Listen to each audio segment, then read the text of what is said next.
12조 지난번에 설명을 드렸었는데 좀 연결되는 부분이기 때문에 다시 한번 간단하게만 말씀드리고 13조로 넘어가도록 하겠습니다. 안전진단을 실시를 할 때 국토교통부 장관께서 고시하는 기준에 따라서 실시를 하게 되어 있죠. 크게는 물리적으로 크게 이제 세 가지 파트로 나눠지는데 그 세세한 항목에 대해서는 뒤에서 이 행정규칙과 관련해서 다시 한번 설명을 드릴 거고요. 정비계획의 입안권자 및 그리고 요청한 자, 아파트 단지 그 소유주들이 되겠죠.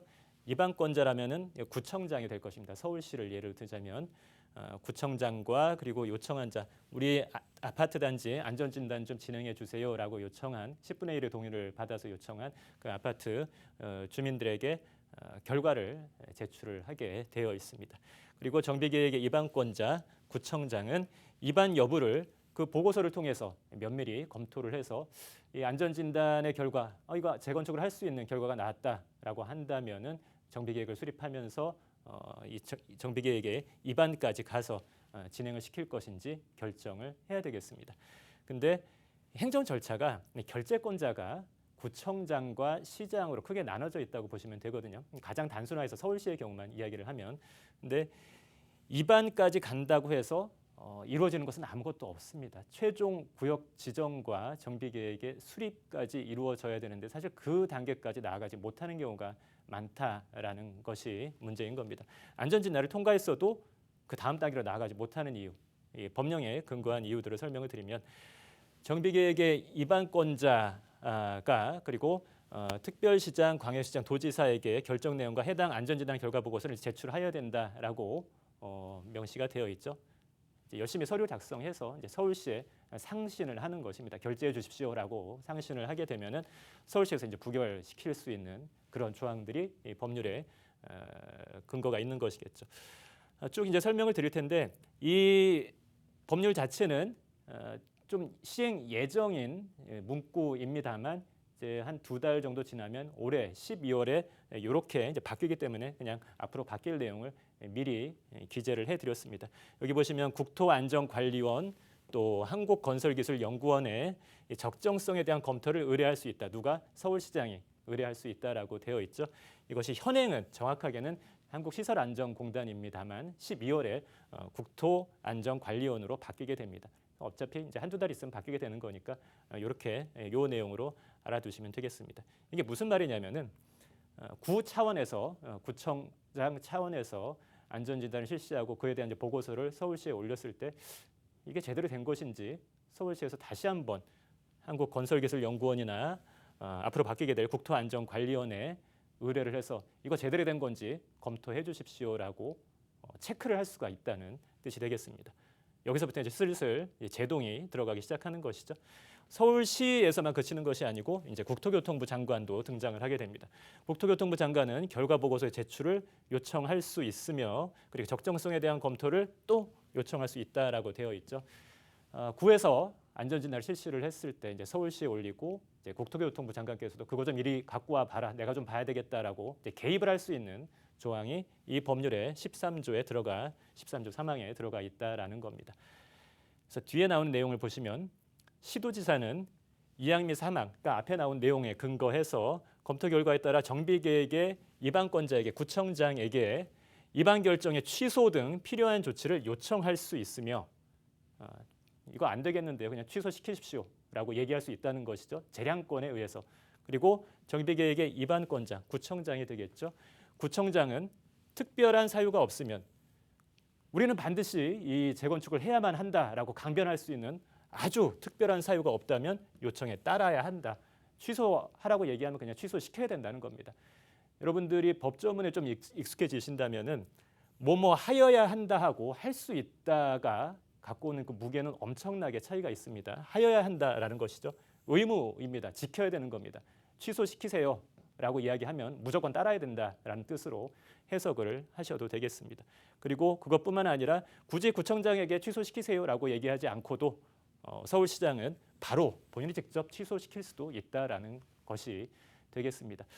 이것과 관련해서 생각해 볼 수 있는 단지가 여의도 시범 아파트가 있겠습니다. 안전진단은 벌써 한참 전에 끝났죠. 2017년 5월에 즉시 재건축이 가능한 D등급을 받았습니다만 아직까지 다음 단계로 넘어가고 있지 못하고 있습니다. 그때 안전진단을 받고서 다음 단계로 넘어가기 위한 절차를 신청을 했을 때 서울시의 반응은 이것이었죠. 당신네들 단지만 따로 진행을 할 것이 아니고 여의도 통합 마스터 플랜에 의해서 전체적인 개발을 해야 되겠다. 그때까지 좀 기다려라. 라는 반응을 보였던 것입니다. 그래서 시범 아파트가 바로 이제 진행을 못했었죠. 근데 계속 시간이 지나도록 뭐 이렇다 할 반응이 없자 이제 시범 아파트 쪽에서도 기다리다 못해 계속 이제 촉구를 하는 거죠. 그때 이제 돌아온 대답은 언제 이 여의도 통합 마스터 플랜이 나오느냐? 아직은 때가 아니다. 언제인가? 아직은 때가 아니다. 이러한 상황만 이제 반복이 되고 있는 것입니다. 그 때가 언제 돌아올지 사실 아무도 알 수가 없는 것이죠. 그냥 지금은 아직은 때가 아니다. 여기에 머물러 있는 것입니다. 그래서 이러한 제동을 걸 수 있는 법률 조항, 서울시 차원에서 혹은 국토교통부 차원에서 제동을 걸 수 있는 법률 조항이 있기 때문에 물리적으로 안전진단을 통과했다고 하더라도 그 다음 단계로 한 발짝도 나아가지 못하는 그런 사례가 벌어지게 되는 것입니다. 근데 이러한 말씀을 드릴 때 여러분들이 주의하셔야 될 부분들이 있죠. 여러분들이 보유하고 계신 부동산이 굉장히 각양각색일 것입니다. 근데 현재까지 서울에 뭐 이렇다 할 주택을 이제 보유하고 계시지 못한 분들 같은 경우에 이 재건축 아파트 시장의 상황을 말씀을 드리면 아이고 저 이거 골치 아픈 거 내가 안 갖고 있길 잘했지. 저 사람들 저거 괜히 머리만 아프고 저게 뭐야라고 말씀을 하시면서 스스로를 이제 위안을 삼으시는 분들이 있습니다. 현명하지는 못한 생각인 것이죠. 2017년도에 이 안전진단을 통과할 때 여의도 시범 아파트 35평형이 한 12억에서 13억 정도 선에 이제 거래가 됐었습니다. 그러다가 가격이 또 이제 14억 그 위로 올라갔다가 여의도 통합개발이 이제 지금은 아니다, 이 무산된다는 소식이 나오면서 가격이 또 함부로 밑으로 좀 크게 빠졌었죠. 근데 지금은 거의 이제 웬만해서는 거래가 된다 하면 20억을 이제 확보를 하고 있는 그런 상황입니다. 불과 몇 년 만에 12억, 13억에서 20억까지 올라간 것이죠. 안전진단만 통과하고 그 다음 단계까지 나아가지 못했습니다만 시간이 지나다 보니 안전진단이라도 통과한 단지의 가치가 굉장히 많이 올라가게 된 것이죠. 그런 것입니다. 과거와는 전혀 다른 시장 상황 하에서 재건축 단지들을 보셔야만 할 것입니다. 과거에는 재건축 초기 단계보다는 그 다음 단계로 중간 단계로 마지막 단계로 나아가면서 가격이 계단식으로 상승을 했다면 지금은 그런 구조가 안 나오기 때문에 한 발짝이라도 제도적으로 정식의 재건축 절차를 밟는다 혹은 재개발 시장에서는 정식의 재개발 절차를 밟는다라는 것이 법적으로 확인이 되는 그 순간에 거의 상당 부분의 프리미엄이 그때 가서 다 한꺼번에 붙어버리는 것입니다. 그래서 저거 얼마 진행도 안 됐는데 가격이 저 정도면 비싼 거 아니야라는 생각을 갖고 계시면은 평생 이 시장에는 진입하시지 못하고 겉돌다가 끝나버리는 것입니다. 예전과는 전혀 다른 시장 하에서 바라보셔야 된다라는 부분 꼭 염두에 두셨으면 좋겠고요. 이것은 뭐냐면 아까 국토교통부 장관이 정하는 기준이 있다고 말씀을 드렸죠. 이것은 법에서 위임한 하부의 행정규칙으로 안전진단을 실시를 할 때 어떻게 진행을 하는가에 대한 부분을 규정을 할 수 있게 해놓고 있습니다. 그리고 또 아울러서 보셔야 될 부분이 지난 6.17 대책이 나오면서 재건축과 관련된 부분을 살짝 터치를 했는데 아마 세금이라든지 뭐 다른 부분들 살펴보시느라고 요거는 이 내용은 잘 들여다보시지 못한 분들이 많을 것입니다. 굉장히 중요한 내용이었죠. 현재에는 관할 시군구가 1차 안전진단기관을 선정할 수 있게끔 해놓고 있습니다. 입안권자죠. 정비계획의 입안권자가 안전진단기관도 직접 선정할 수 있게끔 해놓고 있습니다. 하지만 이것을 더 이제 상위 등급의 기관으로 올려버립니다. 시군구가 선정할 수 있는 것이 아니고 시도가 그 안전진단 기관을 선정하게끔 하고 있습니다. 위로 올려버리는 것이죠. 아직 최종적으로 법에 반영된 것은 아니고 올해 말까지 법률을 개정을 해서 내년도에 시행을 하는 것으로 이 대책에는 반영이 되어 있습니다. 1차 안전진단과 2차 안전진단으로 나누어져 있는데 현재에는 시군구에서 보다 이 조합과 토지 등 소유자들과 밀착되어 있는 시군구가 지금은 안전진단기관을 지정을 할 수가 있었습니다만 보통 감독 혹은 이 규제의 역할을 더 많이 하고 있는 시도지사에게 그 안전진단 기관을 선정할 수 있는 권한을 위로 올려버림으로써 중간에 연결고리를 이제 끊어버리는 것이죠. 점점 더 이제 보수적으로 어렵게 만들겠다라는 의지가 강력하게 반영이 된 것입니다. 그리고 또 하나의 내용, 안전진단 보고서 부실 작성 시에 과태료 2천만 원을 신설을 하고 허위 부실 작성 적발 시에 안전진단 입찰 제한 1년간 무려 1년간 일을 못하게 하겠다는 것이죠. 안전진단 기관이 뭐 그런 일은 없겠습니다만 만약에 과실 혹은 고의에 의해서 객관적으로 이렇게 나와야 되는 결과가 있음에도 불구하고 편향적으로 어떤 결과를 도출을 했다라고 해보죠. 이 객관적인 기준을 중심으로 재건축에 조금 더 유리한 결과를 만들어냈다. 안전진단 등급을 밑으로 내렸다라는 것이죠. 혹은 반대로 재건축이 안 되는 쪽으로 결과를 만들어냈다. 편향적으로 두 가지 경우가 있을 수가 있겠죠. 근데 이 제도를 통해서 이걸 규제하겠다는 것이죠. 할 수 있는 대로 최대한 보수적으로 안전진단을 실시를 해라. 그러지 않으면 처벌하겠다라는 뜻이 행간의 의미가 담겨 있다라고 해석을 하는 것이 맞겠습니다. 이 문구를 본다면 실제 이 업무를 하고 있는 기관이라면은 조심할 수밖에 없겠죠. 까딱 잘못하면 1년간 입찰 제한인데요. 더 보수적으로 볼 수밖에 없는 것입니다. 꼼꼼하게 보고 안전진단 웬만해서는 재건축이 안 되는 쪽으로 보수적으로 이제 평가를 할 수밖에 없겠다. 이렇게 이제 보셔야 되겠죠. 행정적으로 이미 이제 법에서도 뭐 여러 가지 규제 수단이 있음에도 불구하고 2차, 3차로 더 강하게 이제 만들어가고 있는 것입니다.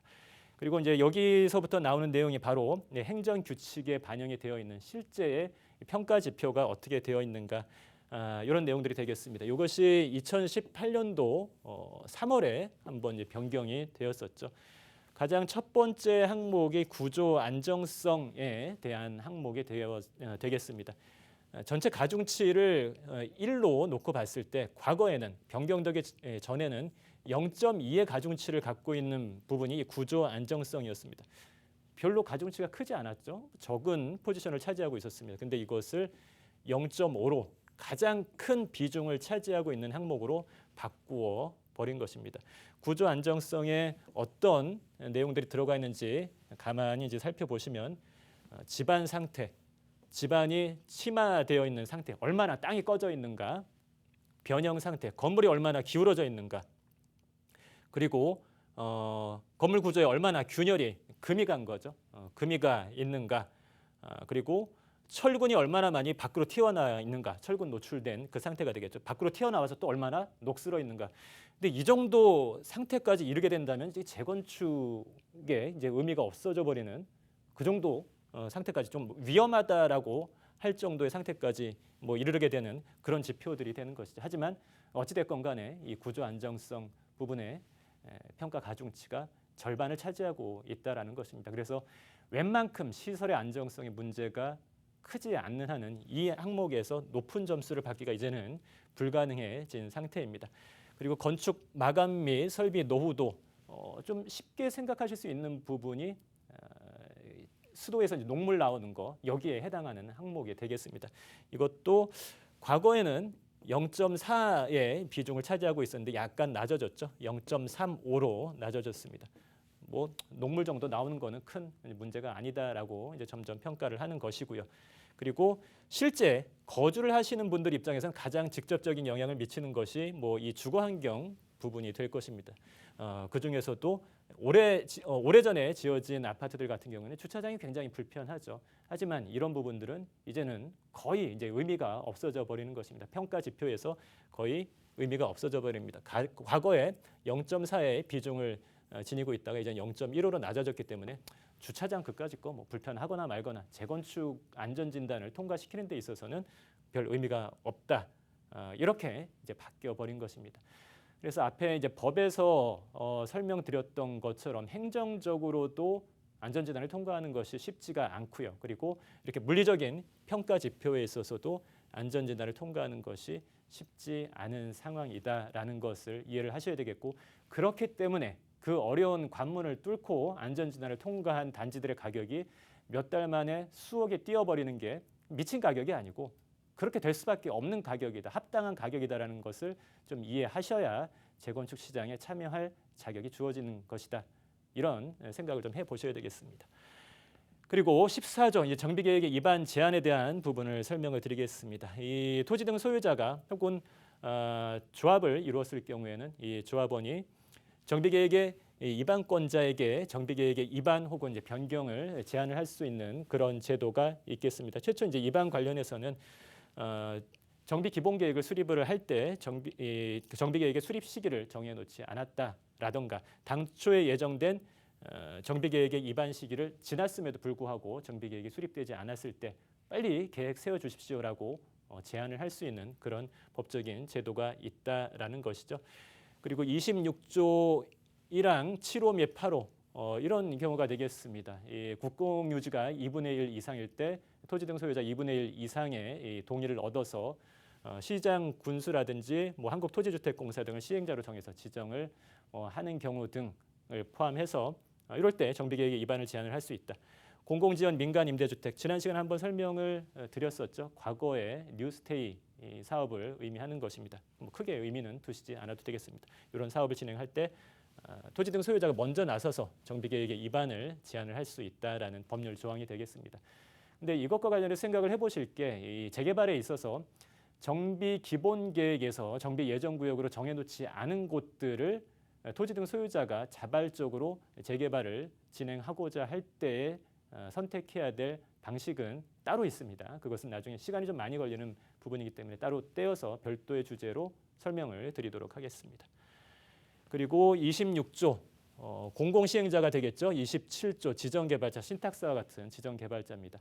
가장 첫 번째 1항 1호가 기억하실지 모르겠습니다만 천재지변입니다. 천재지변과 같은 사태가 벌어졌을 때 빨리 계획 세워서 진행해 주십시오라고 토지 등 소유자가 먼저 자발적으로 신청을 할 수가 있다라는 뜻입니다. 그리고 이미 계획이 만들어졌을 때 변경의 사유가 벌어질 수도 있습니다. 그때 3분의 2 이상의 동의를 얻어서 변경을 요청할 수도 있다. 이런 내용이 들어가 있습니다. 그리고 이 정비 사업과 같은 경우에는 그 토지 등 소유자의 향후에 자산 가치와 관련해서 굉장히 많은 영향을 미치게 됩니다. 세입자에게도 영향을 미치게 될 것이고 거기에서 영업을 하던 상인들에게도 큰 영향을 미치게 되죠. 그래서 반드시 주민 의견 청취 기간을 갖게끔 되어 있고 여타의 계획 사업과 관련된 주민 의견 청취 기간보다도 긴 30일을 부여를 하고 있습니다. 30일 동안 충분히 주민 설명회도 하고 의견 청취도 하고 그런 기간을 가져야만 한다라는 것이고요. 그리고 지방의회 의견도 들어야 되겠죠. 60일 이내에 지방의 의견도 접수를 하게끔 되어 있습니다. 그리고 아주 경미한 사항 같은 경우에 정비계획에서 이제 지정해 놓은 면적의 한 10% 이내에서의 변경과 같은 경미한 사항을 변경할 경우에는 뭐 굳이 뭐 이런 것까지 주민 의견 청취는 거치지 않아도 되겠다. 이런 내용들이 있겠고요. 또 정비 기반 시설이라든지 국공유 재산의 귀속 및 처분에 관한 상황이 벌어질 때 기존에 이미 존재했었던 기반 시설이라든지 이 정비구역 내에 존재하는 국공유 재산을 별도의 방법으로 처분해야 될 상황이 벌어졌을 때는 이 소유하고 있는 관청들과 협의를 해야 된다. 이런 내용들이 들어가 있겠습니다. 그리고 지방도시계획위원회 심의를 거쳐야 된다라는 얘기가 또 나오죠. 이거 지난번에 한번 설명했었던 것이 아닌가라고 생각을 하실 수도 있는데 정비 기본계획을 설명할 때 등장했었습니다. 정비 기본계획에서도 지방도시계획위원회 심의를 거쳐야 되고 정비계획과 정비구역 지정에 있어서도 지방도시계획위원회 심의를 거쳐야만 합니다. 계속 등장하죠. 굉장히 중요한 역할을 담당하고 있는 기관이라고 말씀을 드렸습니다. 앞으로도 자주 보시게 될 것입니다. 이런 절차를 거쳐서 최종적으로 정비구역을 지정을 하게 되는 것이고요. 정비계획을 포함한 지정 내용을 공보에도 고시를 하게 되어 있고 모두가 볼 수 있도록 그리고 최종적으로 국토교통부 장관에도 이 지정 내용을 보고를 하게끔 되어 있습니다. 험난한 과정을 거쳐서 여기까지 정비구역 지정, 안전진단 통과 절차까지 왔습니다. 이렇게 확정적으로 정비구역이 지정된 다음에는 여러 가지 이제 법률적인 효력을 발휘하게 됩니다. 그 부분에 대해서는 다음 시간에 이어서 설명을 드리도록 하겠습니다.